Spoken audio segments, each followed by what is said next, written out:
తెలంగాణలోని మెజార్టీ లోక్సభ స్థానాల్లో గెలిపే లక్ష్యంగా బీఆర్ఎస్ చేపట్టిన సన్నాహక సమావేశాలు స్వల్ప విరామం తర్వాత ఇవాళ తిరిగి ప్రారంభం కానున్నాయి. తెలంగాణ భవన్ వేదికగా బీఆర్ఎస్ వర్కింగ్ ప్రెసిడెంట్ అధ్యక్షతన ఇవాళ జరిగే సన్నాహక సమావేశంలో నాగర్ కర్నూల్ లోక్సభ నియోజకవర్గానికి చెందిన బీఆర్ఎస్ ముఖ్య నేతలు, ప్రజాప్రతినిధులు పాల్గొననున్నారు. భారీ మెజార్టీ సాధించే దిశగా గులాబీ శ్రేణులకు కేటీఆర్ దిశానిర్దేశం చేయనున్నారు.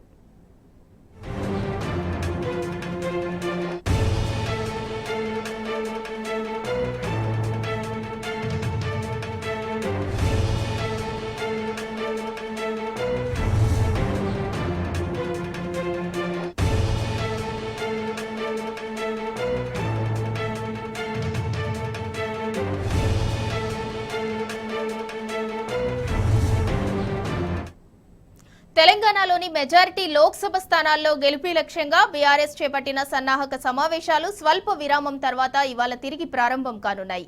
తెలంగాణ భవన్ వేదికగా బీఆర్ఎస్ వర్కింగ్ ప్రెసిడెంట్ అధ్యక్షతన ఇవాళ జరిగే సన్నాహక సమావేశంలో నాగర్ కర్నూల్ లోక్సభ నియోజకవర్గానికి చెందిన బీఆర్ఎస్ ముఖ్య నేతలు, ప్రజాప్రతినిధులు పాల్గొననున్నారు. భారీ మెజార్టీ సాధించే దిశగా గులాబీ శ్రేణులకు కేటీఆర్ దిశానిర్దేశం చేయనున్నారు.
తెలంగాణలోని మెజారిటీ లోక్సభ స్థానాల్లో గెలిపే లక్ష్యంగా బీఆర్ఎస్ చేపట్టిన సన్నాహక సమావేశాలు స్వల్ప విరామం తర్వాత ఇవాళ తిరిగి ప్రారంభం కానున్నాయి.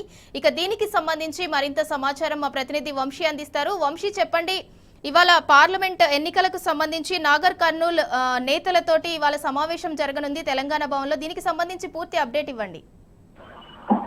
సింధుగా జనవరి 3వ తారీఖున ప్రారంభమైనటువంటి బీఆర్ఎస్ పార్టీ పార్లమెంట్ నియోజకవర్గాల సన్నాహక సమావేశం నిరంతరంగా కొనసాగుతుంది. ఏదైతే పండగ నేపథ్యంలో కొంత విరామం ఇచ్చిన తర్వాత కూడా వెంటనే ప్రారంభమైనటువంటి పరిస్థితి కూడా మనం చూస్తున్నాము. ఈ రోజు నాగర్ కర్నూల్ పార్లమెంట్ నియోజకవర్గాలకు సంబంధించినటువంటి సన్నాహక సమావేశం కాసేపట్లో ప్రారంభం కాబోతుంది. ఈ కార్యక్రమానికి అటు ఏదైతే మాజీ మంత్రి ఎమ్మెల్యే హరీష్ రావు కూడా వచ్చినటువంటి పరిస్థితి కూడా మనం చూస్తా ఉన్నాము. 3వ తారీఖు నుంచి ప్రారంభమైనటువంటి సమావేశంలో అటు మాజీ మంత్రులు, ఎమ్మెల్యేలు, అటు BRS party working president KTR కావచ్చు, దాంతో పాటుగా ఎమ్మెల్యే హరీష్ రావు కావచ్చు, ఇతర సీనియర్ నాయకులు కూడా పాల్గొంటున్నటువంటి పరిస్థితి కూడా మనం చూస్తా ఉన్నాము. ముఖ్యమంత్రి ఏదైతే మాజీ ముఖ్యమంత్రి బీఆర్ఎస్ పార్టీ అధ్యక్షులు కేసీఆర్ గారి ఏదైతే ఆదేశాల మేరకు ఈ సన్నాహక సమావేశాలు నిర్వహిస్తున్నటువంటి పరిస్థితి కూడా మనం చూస్తా ఉన్నాము. పార్లమెంట్ ఎన్నికల కోసం భారత రాష్ట్ర సమితి పూర్తి స్థాయిలో సంయుక్తమైనటువంటి పరిస్థితి కూడా మనం చూస్తా ఉన్నాము. ఇందులో భాగంగా జనవరి 3వ తేదీ నుంచి పార్లమెంట్ నియోజకవర్గాల వారీగా సన్నాహక సమావేశాలను నిర్వహిస్తున్నటువంటి పరిస్థితి కూడా మనం చూస్తా ఉన్నాము. తెలంగాణ భవన్ వేదికగా పార్టీ వర్కింగ్ ప్రెసిడెంట్ ఏదైతే కేటీఆర్ గారు కావచ్చు, దాంతో పాటుగా ఇతర సీనియర్ నాయకులు కూడా పాల్గొంటున్నటువంటి పరిస్థితి మనం చూస్తా ఉన్నాము. ప్రధానంగా ఏదైతే 12వ తేదీ నుంచి నిన్నటి వరకు కూడా కొంత వాయిదా పడినటువంటి పరిస్థితులు మనం చూస్తా ఉన్నాము. పండగ నేపథ్యంలో అటు తెలంగాణ భవన్ లో జరిగేటువంటి సమావేశాలకు సంబంధించి వచ్చే పార్లమెంట్ ఎన్నికల్లో అనుసరించాల్సిన వ్యూహంపై చర్చిస్తా ఉన్నారు. మీటింగ్ కి హాజరైనటువంటి ముఖ్య నేతల అభిప్రాయాలు తీసుకుని పటిష్టమైనటువంటి కార్యాచరణను రూపొందిస్తున్నటువంటి పరిస్థితి కూడా మనం చూస్తా ఉన్నాము. అసెంబ్లీ ఎన్నికల్లో కేవలం స్వల్ప ఓట్ల శాతం తేడాతోనే అనేక సీట్లు చేజేరిన నేపథ్యంలో వాటిపై ప్రత్యేకమైనటువంటి దృష్టి సారించనున్నారు. పార్లమెంట్ ఎన్నికల్లో బీఆర్ఎస్ అభ్యర్థులు గెలిపే లక్ష్యంగా జరగబోతున్నటువంటి సమీక్షల అనంతరం ప్రజా క్షేత్రంలో ప్రచార పర్వాన్ని కూడా బలంగా నిర్వహించేందుకు కూడా పార్టీ యంత్రాంగం కసరత్తు చేస్తున్నటువంటి పరిస్థితి కూడా మనకు కనపడతా ఉంది. కొద్దిసేపటి క్రితమే అటు ఏదైతే బీఆర్ఎస్ పార్టీ సంబంధించినటువంటి నాగర్ కర్నూల్ పార్లమెంట్ నియోజకవర్గాలకు సంబంధించినటువంటి సన్నాహక సమావేశాలు ప్రారంభమైనటువంటి పరిస్థితి కూడా మనకు కనపడుతుంది Sindhura. Right, thank you Vamsi.